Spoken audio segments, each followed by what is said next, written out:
PROTOTECH is a powerful technology created by the secretive Factorum faction.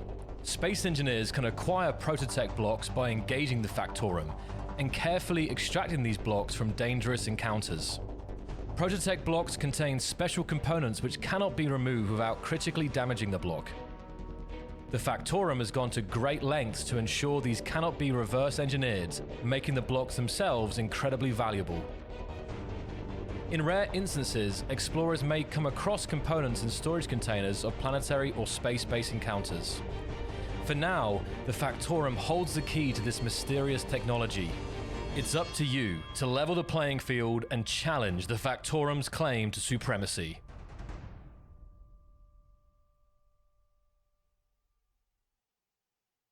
Hello everyone, and welcome to a new video breaking down everything we have in the new teasers that have been released so far. So this one is a video released on the Key newsletter. Now before we crack on with the video, what we're going to do is we're going to actually go through what it says in the newsletter. So the design lead here, Xander, says in 1.205 we're adding PROTOTECH blocks. These are powerful endgame blocks found in new global encounters. PROTOTECH is a powerful technology created by the secretive Factorum faction. They have gone to great lengths to ensure these components cannot be reverse engineered. This means you cannot grind these blocks down and take their components like you can with ordinary blocks. Instead, you'll have to extract them intact and add them onto existing grids using merge blocks. Alternatively, if you'd acquired a PROTOTECH assembler, you can manufacture new components from PROTOTECH scrap. But take note, the PROTOTECH frame component, which is the foundation of every PROTOTECH block, cannot be manufactured. Finally, Lucky Explorers can find PROTOTECH components, including PROTOTECH frames, in the cargo storages of various new NPC encounters. Collect enough of these, and you may be able to construct a new PROTOTECH block without an assembler. For now, we're going to go through the entire of this video bit by bit. So the first thing I want to say is this block here is the PROTOTECH refinery, so I think this is what's going to be used to refine the PROTOTECH scrap down into actual resources, and possibly other resources as well.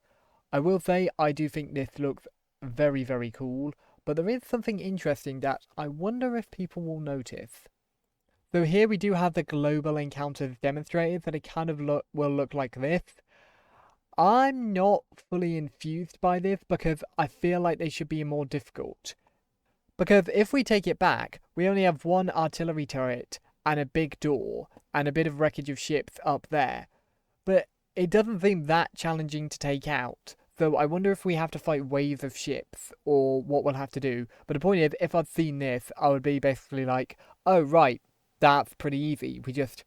couple of missiles into the artillery, couple of missiles into the wing bang bosh, you're in. And that doesn't seem very challenging, so I do hope they have put a little more thought into it other than just a door, because so many factions are going to be able to just do a quick smash and grab and run. Now here is where we get confirmed that this is PROTOTECH refinery, but we also get components from all the materials as well. So if we look at the first one here at the top list, I was right, huzzah, it's that plate that I theorized maybe the interior plate or steel plate is actually the PROTOTECH panel, and essentially forms the role of the steel plate in PROTOTECH blocks. Then we have the standard computer, metal grids, large steel tubes. Then we have the...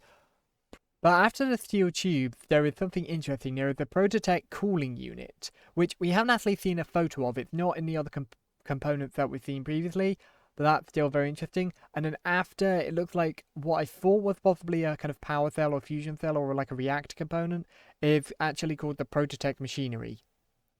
After that, we have the usual construction components, and the usual PROTOTECH panel that we discussed earlier. And here at the bottom, we have the PROTOTECH frame.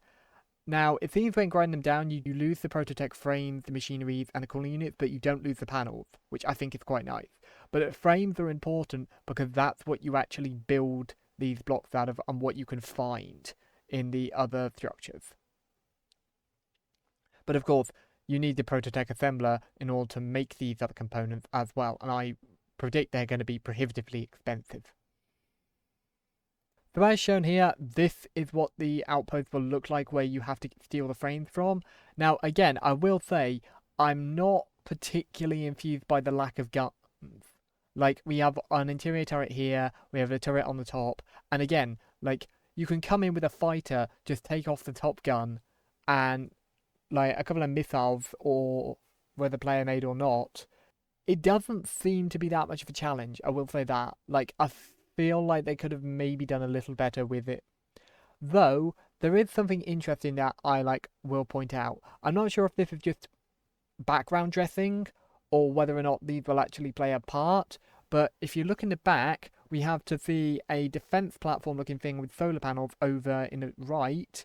We have another one over in the far left, just on the horizon. You can just see another one, and then you can see a pillar.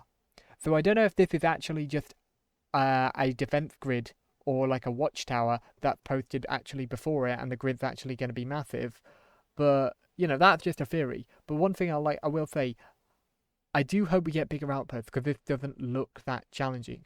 Because, I mean, as well, you can see there's the cargo on the balcony there. You could easily just zoom in there, and then start hacking your way in without too much of an issue. But, again, we'll see. So, the interesting thing here, okay, is, I don't know if anyone has caught it, but this is the refinery, but there's no upgrade modules on the back, like the other refinery. Instead, you have to have 2 conveyor ports. Now, I'm not sure whether or not that they are doing 2 conveyor ports just for convenience, or whether or not this actually does require 2 conveyor ports. Like, that could be very interesting if it actively requires 2 conveyors going into it at all times because of how much it takes. Like, that could be a really, really interesting feature. I don't know if they're doing this.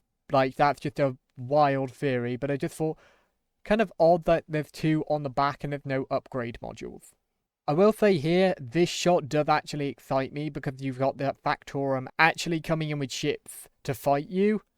Meaning, chances are you may have to fight waves and waves of ships in order to do this. But it's nice to see as well that once you have the PROTOTECH blocks, there's possibly a distress call or something that goes out which will spawn more ships around you. And it's also nice to see them actually fighting in a big ship, and it's not just the tiny pirate drones that you get in conventional single player.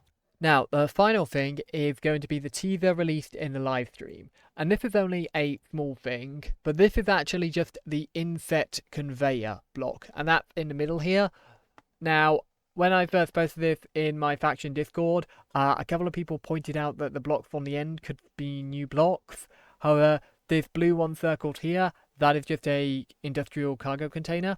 And again, the one on the end looked very, very interesting until someone actually pointed out that that is just the action relay block. So yeah, it seems that in this teaser we are only getting the inset conveyor, but that's still a very, very nice quality of life block to have. But anyway, thank you all very much for watching, and I hope to catch you in the next one. So thank you all for watching, and goodbye.